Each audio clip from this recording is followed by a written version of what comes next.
Well, early in the morning I decided to warm myself up a honey bun. I stuck it in between this press head here where the steam will go all the way around it.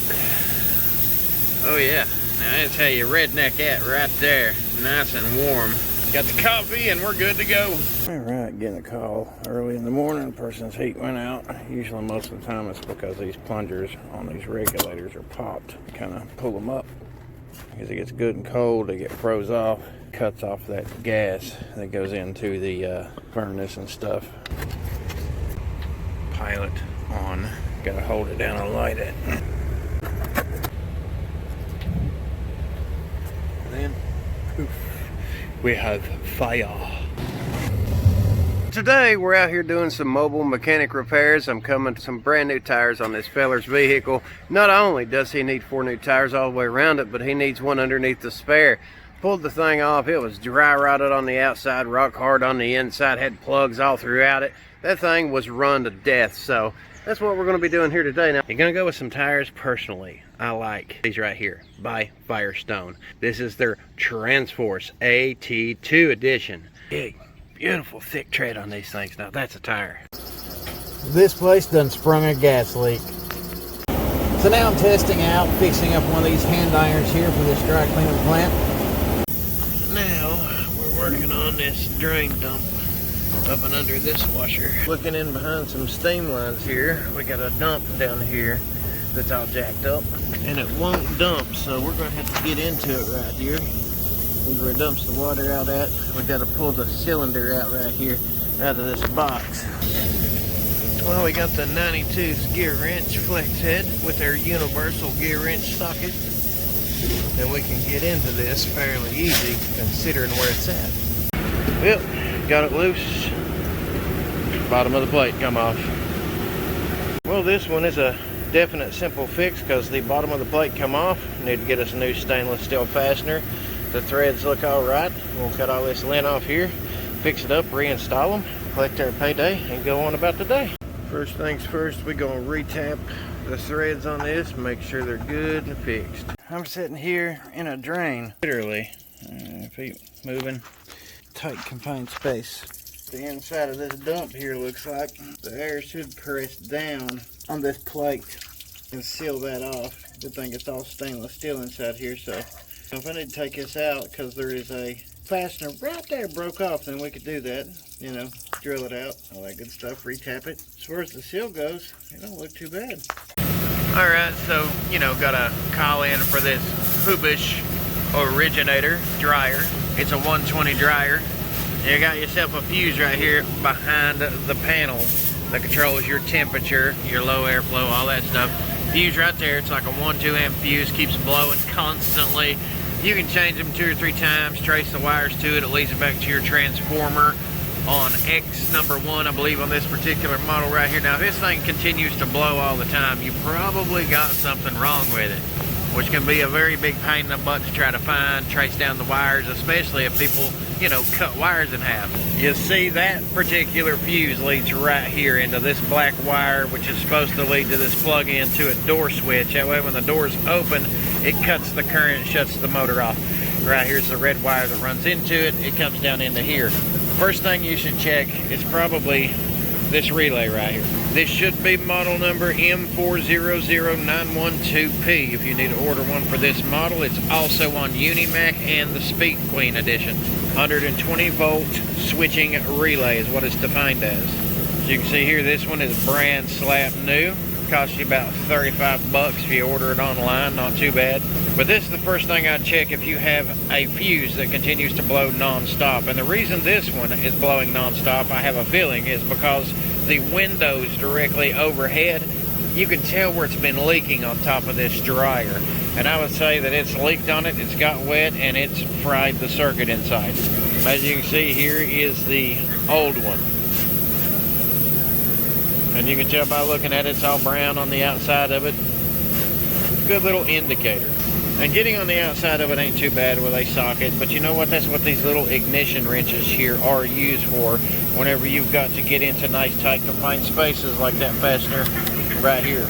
But this service repair is done for the day. On to the next one. Well, Got a call from this company. It's like 6:30 in the morning. They had a thumping from their machine here. The bushing is loose where you grease it at, and the sprocket's knocked back a little bit too much, so the chain is jumping. So we're going to have to take this stuff apart, take the cap off here, readjust where the bushing is, put the grease plug back down inside of it, readjust the sprocket here, chain, tighten everything back up. We're going to be utilizing our Tech Pro set today. We will utilize the Tech Pro flex head ratchet and the Tech Pro sockets here.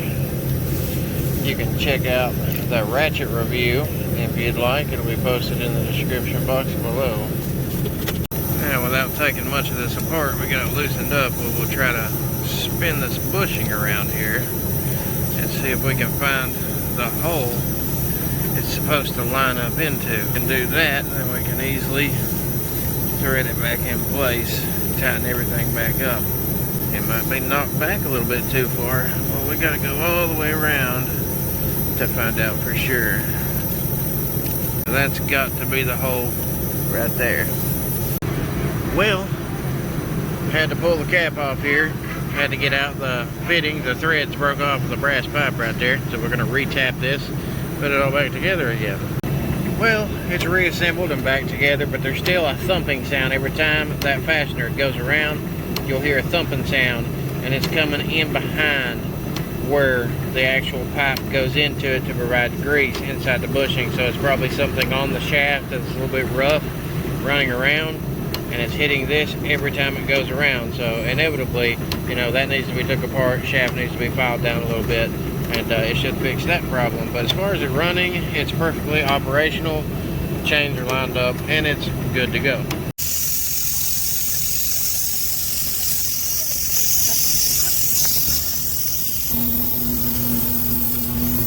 Somebody done a pretty bad job of putting that together. You see how this copper and stuff, I'm kind of working around a few different things here where somebody has hooked this up. Leaks like hell, you know, had to put all this stuff in here, and I can't get nothing to it. I'd really like to have my offset wrenches with me right here. I'm thinking about grabbing a set of CABRIO offset as soon as possible, but luckily CorQuest had this 30mm because it fits on that pipe in the backside, and then I will put my 15/16 gear wrench on this and pop this thing loose. But when you get into tight situations like this, it's definitely time to get special tools that you need to get the job done. Luckily, they had this 30mm, which is essentially 1 3/16. Especially whenever you're working on copper lines, copper coil, because that's what these are made out of, is copper. If you destroy that copper down inside of this coil here, you're beat. You're gonna have to buy another $1,600 coil to put on this dryer. Now she's coming off here.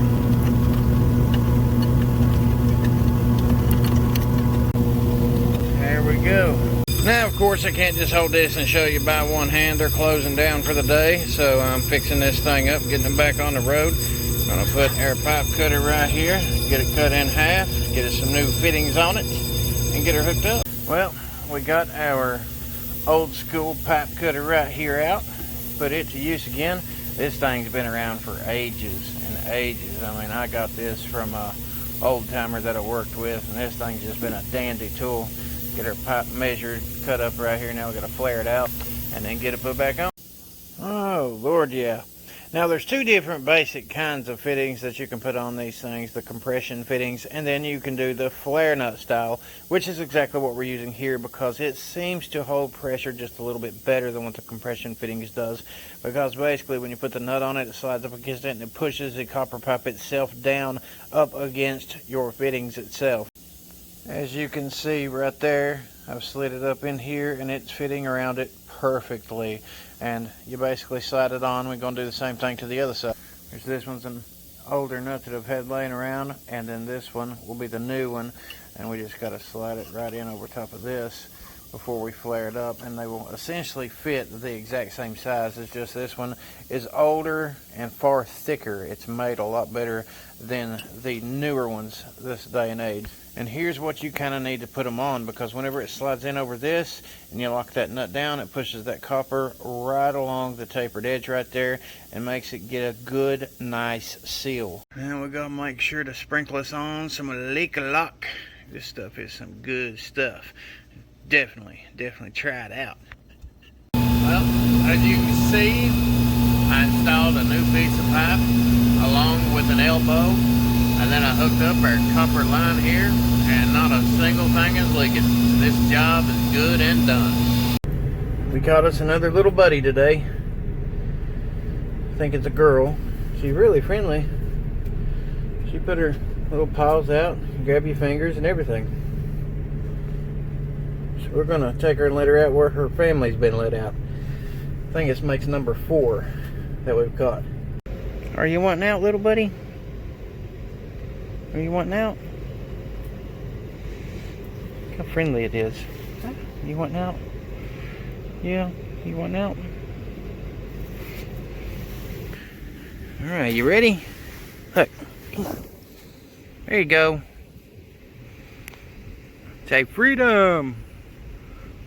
He's like, oh no, I'm not where I'm supposed to be. This is where his family's been let out at though. Celebrate my 2,000 subscriber mark over there on YouTube. I decided to do a $2,000 investment. Here's just a few products that's coming up on the Backwoods Mechanic channel.